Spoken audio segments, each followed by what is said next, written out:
안녕하세요. 오늘 제가 말씀드릴 얘기는 서울시의 횡포에 대한 얘기를 좀 말씀드리려고 해요. 제가 당한 당사자로서 좀 약간 흥분 상태니까 좀 약간 흥분하더라도 양해해 주시기 부탁드리겠습니다. 저는 98년 11월 22일 날 홍대 앞에 시어터 제로라는 극장을 오픈했었습니다. 혹시 아시는 분들 그 당시에 홍대 앞에 와보셨으면 홍대 지금은 상상마당이 있는데 그 자리에 옥상에 청년이 이렇게 앉아서 내려다보는 그 극장이 시어터 제로였습니다. 오프닝은 화려했죠. 그때 디자이너 이상봉 선생님께서 모델 한 150명이 동원돼서 그 거리에 그거를 큰 퍼포먼스를 했고, 명상황후했던 유희성 씨가 솔로 노래를 했고, 이래서 아주 멋진 건물을 전체로 천우를 싸서 그거를 막 흘러내리면서 해서 우리나라 사실 소극장 사상 가장 화려한 극장 개막을 했습니다. 그래서 극장 실내에서는 전유성 선생님께서 사회를 보고 수많은 예술가들, 어쨌든 그 당시에 젊고 아주 재밌는 그런 예술가들이 많이 와서 그 극장을 빛내서 오픈이 시작됐었습니다. 그래서 저는 이제 그런 화려한 오픈과 또 우리나라 소극장은 거의 지하에 있는데 저희는 지상 4층에 있었어요. 그리고 지붕 높이가 한 5m 됐었고 하니까 굉장히 극장이 멋졌죠. 발코니도 있고 또 로비가 있고 하니까 극장으로서는 최고의 극장이었죠. 저는 오프닝과 함께 최고의 극장의 대표라는 자부심과 함께 극장을 운영하고 있었습니다. 저는 사실 아방가르드한 예술을 하는 사람이기 때문에 조금 저에 맞게 아방가르드한 연극과 이런 거를 많이 했고, 또 퍼포먼스랄지 어떤 젊은 무용가들이랄지 이런 걸 많이 했었습니다. 저는 그 당시에 한참 이제 일본하고의 일을 많이 하고 있어서 또 일본의 문무성에서 극장 대표로 초청을 받아서 한 6개월간 일본에서 연수도 받았습니다. 2000년도에.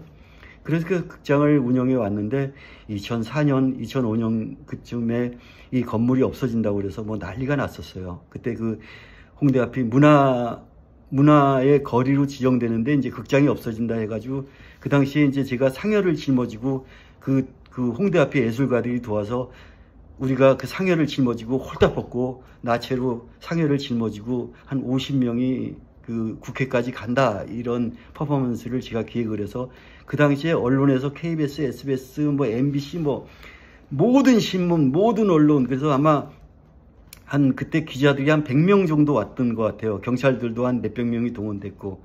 그래서 그 퍼포먼스를 해서 아주 언론에서도 빅히트라기보다 어쨌든 극장에 대한 메시지, 극장이 없어지는 거에 대한 문제에 대해서 엄청나게 크게 다뤄졌죠. 그리고 저도 이제 시리에 빠졌죠. 극장이 없어진다 하니까. 그리고 이제 어째저째 싸우다가 KTNG라는 회사에서 좀 우리에게 약간의 지원을 해서 새롭게 극장을 오픈하게 해서 2009년도에 다시 극장을 오픈했습니다. 그래서 거기서 오픈하고 좀 홍대 정문 앞에 있는 지하, 그때는 지하에 들어갈 수밖에 없었어요. 그래서 지하니까 제가 형식을 좀 바꿔야 되겠다. 그래서 가운데 기둥도 있고 그래서 원형 회전 도르래를 크게 설치했어요. 그래서 관객이 마치 회전 목마 타고 돌 수 있는 그런 극장을 만들었죠. 또 그것도 혁신적인 극장이었다고 많은 사람들한테 얘기를 들었어요. 몇 년 운영하다가 제가 갑자기 간경화가 찾아와서 굉장히 위기에 빠졌어요. 그래서 그 극장을 접을 수밖에 없는 지경에 왔죠. 그러고는 간경화 때문에 아프고 하다가, 그렇지만 시어터 제로의 본질은 가지고 있죠. 지금도 세금계산서도 가지고 있고, 또 내후년에 이제 제가 재개관을 하려고 준비를 하고 있었습니다. 그리고 어찌어찌 그걸 가지고 거창에서 시어터 제로가 백인의 햄릿을 해서 100명의 배우들이 삶의 고뇌를 울부짖는 그런 백인의 햄릿이라는 연극도 제가 우리 시어터 제로에서 기획 제작을 했습니다. 그리고 2016년도에는 울산 방구대 암각화라고 있습니다. 거기 이제 옛날 원시인들이 새겨놓은 글인데 그게 이제 유네스코 등재를 하기 위한 준비 작업으로 컨텐츠진흥원에서 몇 억의 돈을 받아서 박정자 선생님이 주인공으로 해서 그때 또 공연을 했었습니다.